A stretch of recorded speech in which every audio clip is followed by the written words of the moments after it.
Never kang aangat sa buhay pag marami kang daladalang bagahe. Kahit sobrang dami mong pera, pero wasak naman ang pagkatao mo, never kang magiging masaya.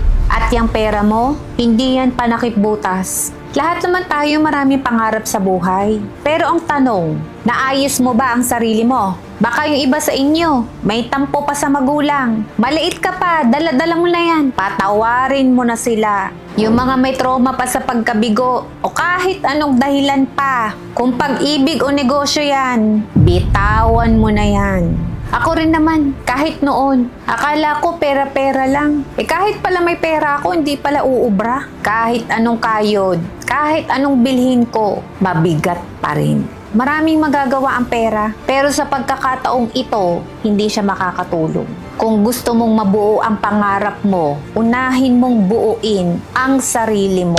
Kung anumang bagahe ang hanggang ngayon, dinadala mo pa rin, hindi ka ba nabibigatan? Tama na, bitawan mo na. Baka kalipad ka lang kapag buo ka at wala kang daladala.